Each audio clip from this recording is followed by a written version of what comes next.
A very warm welcome to all of you. Today we'll discuss the first chapter of 12th class from the book Flamingo. The name of the chapter is The Last Lesson and it is written by Alphonse Daudet, who was a French novelist and short story writer. You might be wondering about the title of the lesson, The Last Lesson. तो जैसा कि हमें title से ही पता चल रहा है कि ये जो कहानी है ये किसी आखिरी लेसन की कहानी है। तो ये किसका लास्ट लेसन है, क्या स्टोरी है? Let's find out and first of all let's see the background of the chapter. The story takes place in the year 1870-71। हमें थोड़ा यूरोप के बारे में समझना होगा और उसमें भी मेनली दो कंट्रीज फ्रांस और जर्मनी के बारे में। तो मैं बात कर रही थी 1870-71 की। उस समय इन दोनों देशों के बीच एक वॉर यानी युद्ध हुआ जिसे फ्रैंको प्रशियन वॉर ऑफ 1870-71 के नाम से जाना जाता है। तो जैसा कि आप मैप में देख रहे हैं ये दोनों देश नेबरिंग नेशंस हैं। आप एक रेड सर्कल देख पा रहे होंगे। रेड सर्कल के लेफ्ट साइड में फ्रांस है और रेड सर्कल के राइट साइड में जो आप पर्पल शेड में रीजन देख रहे हैं ये प्रशिया है। प्रशिया या हम कह सकते हैं किंगडम ऑफ प्रशिया, जिसमें बहुत से दूसरे देश भी शामिल थे। It was led by Germany and it's ruler was Bismarck in this war. तो जैसा कि आप जानते हैं अब युद्ध हुआ है तो एक देश जीतेगा और दूसरा हारेगा। तो इस वॉर में जर्मनी जीत गया और फ्रांस हार गया। और फ्रांस के दो डिस्ट्रिक्ट्स अल्सास और लॉरेन ये आप रेड सर्कल के अंदर देख पा रहे हैं। ये जो डिस्ट्रिक्ट्स थे ये राइन वैली एरिया में आते थे। They were quite fertile and rich in minerals. तो ये डिस्ट्रिक्ट्स अब जर्मनी के अंडर आ गए और अब एक बहुत ही इम्पॉर्टेंट ऑर्डर पास हुआ जर्मनी की कैपिटल बर्लिन से कि अब से अल्सास और लॉरेन के स्कूल्स में फ्रेंच भाषा नहीं पढ़ाई जाएगी बल्कि जर्मन पढ़ाई जाएगी। इस ऑर्डर का बहुत गहरा असर हुआ अल्सास और लॉरेन के लोगों पर, क्योंकि अब उन्हें अपनी मातृभाषा मदर टंग फ्रेंच नहीं पढ़ाई जाएगी।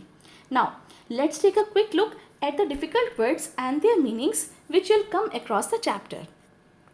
सॉमिल, a factory for cutting wood, drilling, exercising, tempting, attracting, resist, to stay away. Bulletin board, a notice board for putting up the latest news and communication.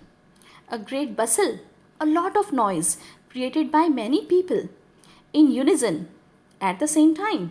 Commotion, noise and confusion. Primer, basic reader of any language. Grave, serious, cranky, strange or short-tempered. Cood, the sound made by the pigeons. Trumpets, a musical instrument. Pale, used to describe a person's face or skin if it has less color than usual. Chalked, became unable to speak due to strong emotions. तो चलिए अब शुरू करते हैं the last lesson by Alphonse Daudet. और कहानी का background मैं आपको पहले ही बता चुकी हूँ। अब कहानी का जो फर्स्ट वर्ड है वो है आई। यहाँ आई एक स्कूल गोइंग बॉय है जिसका नाम है फ्रांस, FRANZ, फ्रांस। फ्रांस हमें कहानी सुना रहा है और वो कहानी का नैरेटर है। तो फ्रांस कहता है कि वो उस दिन स्कूल के लिए लेट हो रहा था। उसे स्कूल जाने से डर लग रहा था क्योंकि उसके टीचर MML ने उसे पार्टिसिपल्स पर होमवर्क याद करने के लिए दिया था और उसे एक अक्षर भी याद नहीं था। उसका स्कूल जाने का बिल्कुल मन नहीं था और बाहर का मौसम उसे बहुत अच्छा लग रहा था। He says, it was so warm, so bright. The birds were chirping and in the open field back of the sawmill, the Prussian soldiers were drilling. पक्षी चहचहा रहे थे और सॉमिल यानी ऐसी फैक्ट्री जहां लकड़ी काटी जाती है उसके पीछे प्रशियन सोल्जर्स ड्रिलिंग यानी अपनी एक्सरसाइजेस कर रहे थे। लेकिन वो इन सब अट्रैक्शंस को छोड़कर स्कूल के लिए जल्दी जल्दी चल पड़ता है। जब वो टाउन हॉल यानी एक तरह की गवर्नमेंट बिल्डिंग के पास पहुंचता है तो उसकी दीवार पर लगे बुलेटिन बोर्ड या हम कह सकते हैं कि नोटिस बोर्ड के आसपास काफ़ी भीड़ जमा हुई थी। फिर फ्रेंड्स कहता है कि पिछले 2 साल से जितनी बुरी खबरें वॉर के बारे में आती थी वो उसी बुलेटिन बोर्ड पर लगी होती थी। वो सोचता है कि पता नहीं अब क्या खबर आ गई। तभी वहाँ वॉस्टर नाम के एक ब्लैकस्मिथ यानी लोहार ने, जो कि अपनी अप्रेंटिस यानी ट्रेनी जिसे वो लोहार का काम सिखा रहा था, फ्रेंड्स को पीछे से आवाज़ लगाई कि बच्चे स्कूल के लिए इतनी जल्दी मत करो क्योंकि तुम्हारे पास बहुत टाइम है स्कूल पहुंचने के लिए। अब फ्रांस सोचता है कि शायद ये मेरा मजाक उड़ा रहा है क्योंकि मैं तो पहले से ही बहुत लेट हो रहा हूँ स्कूल के लिए। Now friends hurries off to school. अब फ्रेंड्स हमें बताता है कि यूजुअली जब स्कूल शुरू होता था तो उस समय का सीन नॉर्मली क्या होता था। तो वो बताता है कि यूजुअली जब स्कूल स्टार्ट होता था तो वहाँ बहुत शोर होता था जो कि सड़क तक सुनाई देता था। किस तरह का शोर होता था? डेस्क्स के खुलने और बंद होने की आवाज़ें आती थी। सब बच्चे जो कि अपने लेसन्स रिपीट कर रहे होते थे उनकी आवाज़ें आती थी और टीचर के अपने रूलर को टेबल पर स्ट्राइक करने की आवाज़ें आती थी। लेकिन आज सुबह जब वो स्कूल पहुंचता है तो सब कुछ बिल्कुल अलग था। सब कुछ बिल्कुल शांत था। उसने सोचा था कि रोज़ की तरह आज भी खूब शोर मिलेगा और वो बिना किसी के नोटिस में आए चुपचाप अपनी सीट तक पहुंच जाएगा। लेकिन वो कहता है कि उस दिन तो एकदम संडे मॉर्निंग जैसा लग रहा था क्योंकि सब कुछ एकदम शांत था। खिड़की से झांक कर उसने देखा कि सब बच्चे अपनी अपनी सीट्स पर बैठे हुए हैं और एम हेमेल ने अपने आयरन रूलर को अपनी बाजू के नीचे लिया हुआ है और वो क्लास में घूम रहे हैं।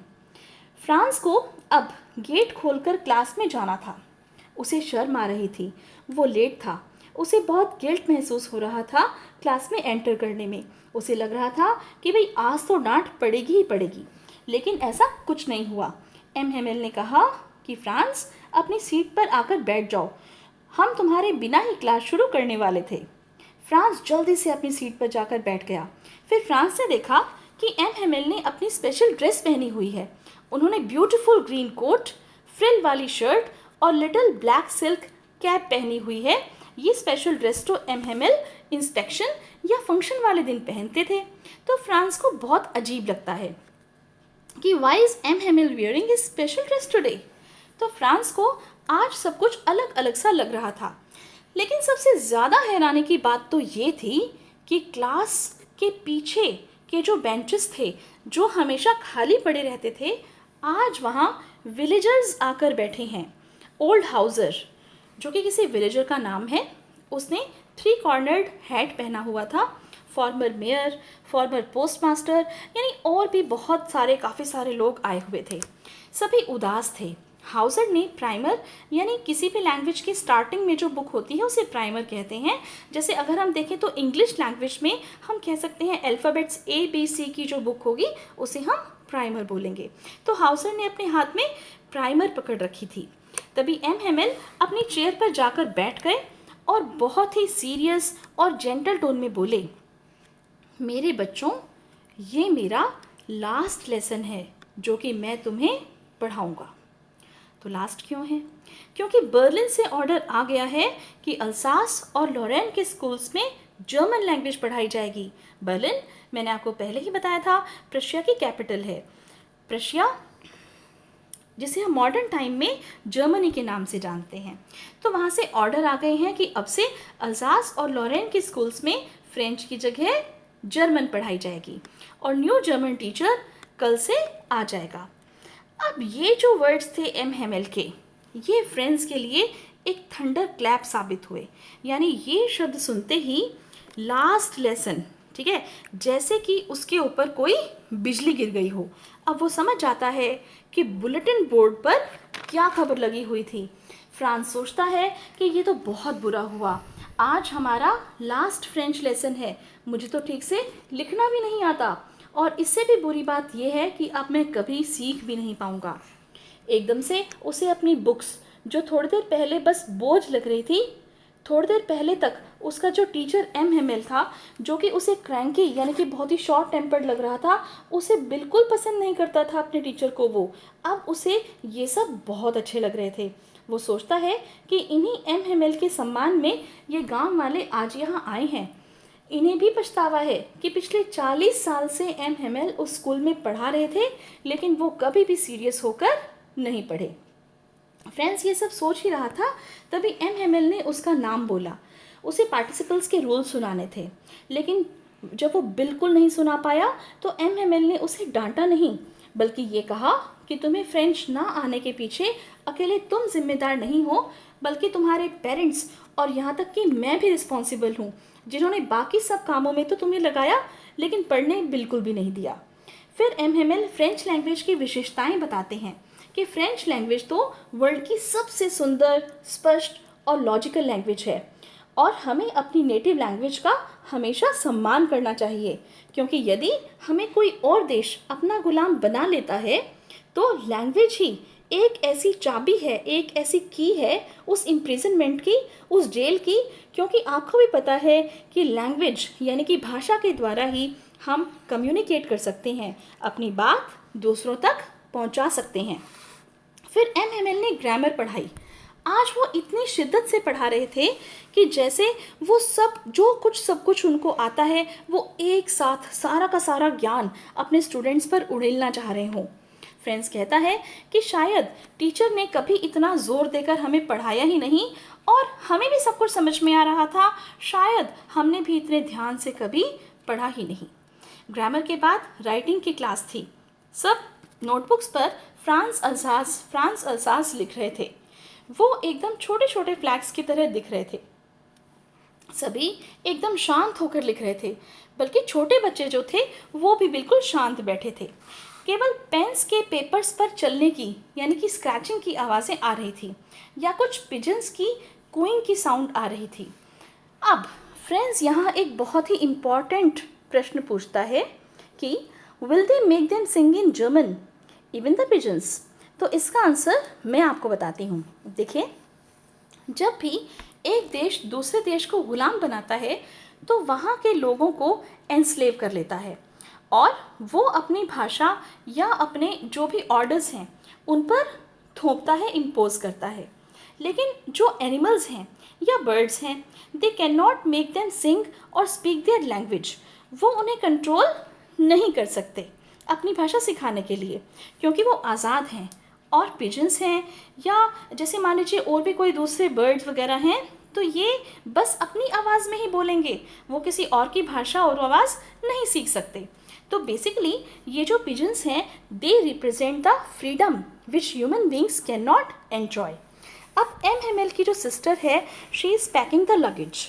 उसकी पैकिंग की, सामान के खिसकाने की आवाज़ें आ रही होती हैं, और इस समय एम हेमेल बहुत इमोशनल हो जाते हैं। वो अपने आसपास की सभी चीज़ों को देखते हैं, और वो इमोशनल हो भी क्यों ना, आखिर उन्होंने अपने जीवन के 40 साल उसी स्कूल के रूम में गुजारे होते हैं।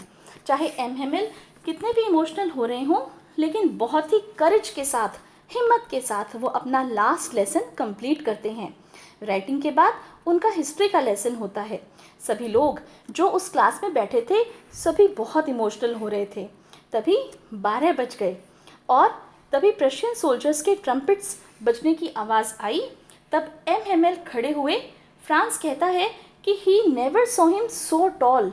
वो कुछ बोलना चाहते थे, लेकिन शब्द उनके गले से नहीं निकल पा रहे थे।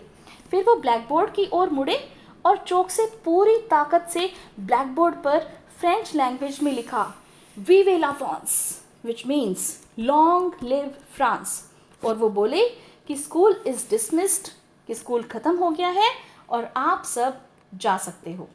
तो इस तरह से स्टोरी एक बहुत ही सैड नोट पर ख़त्म होती है। और अब स्टोरी के थीम्स या जो मैसेज ऑथर हमें देना चाहते हैं वो देखते हैं। तो फर्स्ट थीम है impact of war on the lives of people, यानी जब भी युद्ध होता है तो आम लोगों का जो जीवन है वो कैसे प्रभावित होता है। तो हमने देखा कि जब जर्मनी कॉन्कर्स फ्रांस, फ्रेंच लोगों को उनकी नेटिव लैंग्वेज भी सीखने से रोक दिया जाता है और विदेशी भाषा जर्मन उन पर थोप दी जाती है। ठीक है। Second theme is importance of one's own language, या जिसे हम लिंग्विस्टिक आइडेंटिटी या लिंग्विस्टिक शॉविनिज्म कहते हैं, जिसका मतलब है एक इंसान का अपनी भाषा के प्रति प्यार। जो लोग फ्रेंच बोलते हैं वो फ्रेंच कहलाते हैं। ये भाषा ही उनकी पहचान है। जो लोग इंग्लिश बोलते हैं वो इंग्लिश हैं, हम हिंदी बोलते हैं तो हम हिंदुस्तानी हैं। तो इस तरह से भाषा ही एक इंसान की पहचान होती है। तो ये था the last lesson by Alphonse Daudet. But before I end this video, I make a polite request to all of you that please don't forget to like my video, share it with your friends and subscribe to my channel. Thank you so much for watching the video. Thanks a lot.